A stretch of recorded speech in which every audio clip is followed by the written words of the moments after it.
Mayroon akong apat na ECU dito mga katropa na sira na. Ito, sunog na. Tapos yung isa naman, ito, sunog na rin yan. Tapos sa likod, sunog na. At ito naman, sunog na. Tapos ito, yung pang-apat, sunog na rin. Pero ito muna yung binuhay ko. So ito, bubuhayin natin yung apat na yan.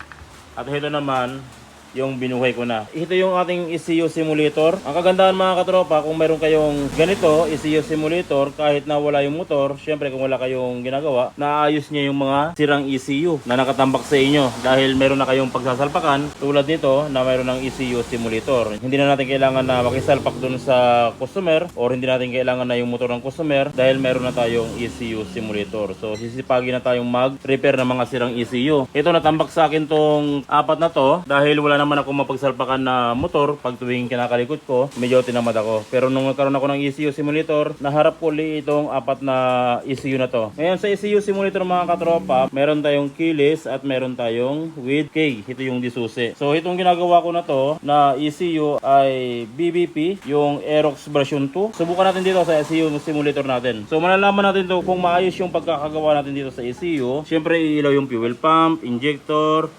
ignition coil, headlight. Tapos yung ECG nya, 6 yan kasi 6 na MOSFET yung meron dito. Dapat magsisynchronize yan, yung 6 na yan, or iilaw yung 6 na yan. Kung hindi umilaw yung isa dyan, error 12 ang labas nun. So, i-switch natin. Tapos, isusi. Ito yung revolution natin, TPS yung RPM, revolution yan. Tapos ito yung start. Pag meron namang keyless yung ginagawa nyo, knob, switch. Ito yung ECG test, brake, tsaka start. So, ang unang gagawin natin, sabay natin pinutin yung tatlong to. Dapat itong tatlong ECG na to ay mag-alternate siya. Ito yung MOSFET natin dito. Kung mapapansin nyo, isa na lang yung MOSFET na original. Lahat na halos napalitan ko. So, pinutin natin yung ECG test, brake, tsaka start. Tignan natin kung magsisynchronize. Yan. Kung mapapansin nyo, nagsisynchronize silang 6. Ibig sabihin, good yung MOSFET na ginawa natin at hindi siya error 12. Pag binitawan ko yan, aandar na yan. Yan o. So naka low RPM tayo, hindi pa natin siya nire-revolution. Ibig sabihin, nasa idle pa lang yung ating motor. Gumagana yung ating injector, gumagana yung ating fuel pump, gumagana yung ating ignition coil, at hindi pa gumagana yung ating 6 na MOSFET. Pero kapag nirevolution natin, dapat umilaw yung 6 na yan. Kapag hindi umilaw yung 6 na yan, hindi rin mag-charge yung ating motor. So, i-revolution natin. 800 RPM. Okay, 1,500 RPM, 2,000 RPM. Yan, gumana na yung ating 6 na MOSFET. At kapag 6,000, dapat gumana yung ating BBA. Variable natin, gumana. 2,000, 3,000, 4,000, 5,000, 6,000. 6,000 talaga gumagana yung ating BBA. Kung papansinin nyo mga katropa, gumagana yung ating pump, injector, ignition coil, BBA, 6 na MOSFET. Tapos dito sa ito, yung 5 volts reference nya. Kasi meron dito yung reference sa 5 volts. Ito, 5 volts, 12 volts. Yan, gumagana siya. So, nabot niya na yung pinaka max na limit kasi ang mga Aerox ay 9,500 yung limit niya. Pero pag binabaan natin siya, yan, nabot niya na. Mamamatay na. So, i-start ulit natin.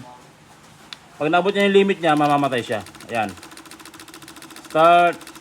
Revolution natin. Functional.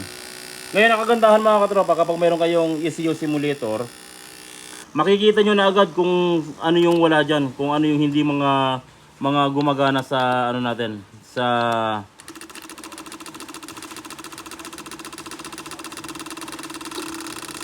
makikita nyo na agad kung ano yung mga hindi gumagana. Halimbawa, hindi gumana yung isang ilaw na to sa ECG, ibig sabihin mayroong isang MOSFET na sira.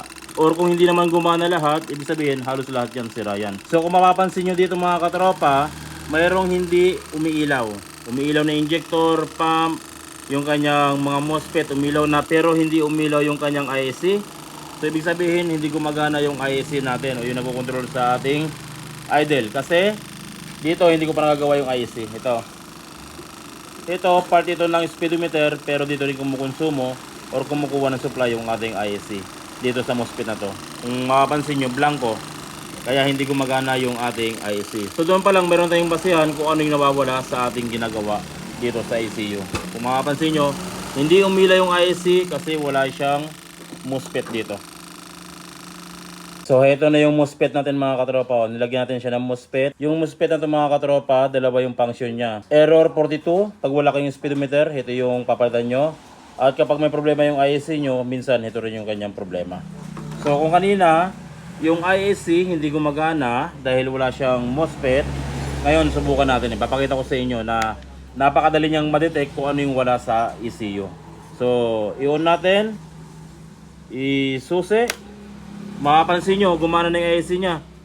Diba kapag sinususi natin yung motor, yung fuel pump gagana, tapos yung IC gagana rin. Subukan natin, tignan nyo. Fuel pump, mayroon, IC gumagana. Tapos pag pinatay natin, yung IC, iilaw yan kasi yung IC natin, kapag pinapatay natin yung motor, nagre-reverse yung IC natin. Bumabalik sa dating pwesto. Pero kapag inon natin, gagana uli yung ating IC at yung ating fuel pump.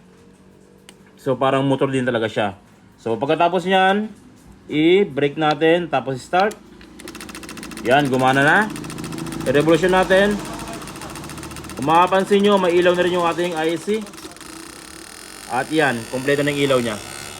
So pag ganyan, ibig sabihin, good na yung ating ginagawang ECU. Wala nang problema. Perfect na. Kasi lahat ng andito ay umilaw na, lahat ng indicator niya. Pero yung iba yan. Naglagay lang sila po dito ng signal light sa kaliwa at signal light sa kanan. Tapos solenoid, naglagay sila sa BBA solenoid. Pan-testing dito. So ito, mga hindi ito umiilaw. Pero ito, ilaw to sa Smart ID dito. Yan o, napakaganda no?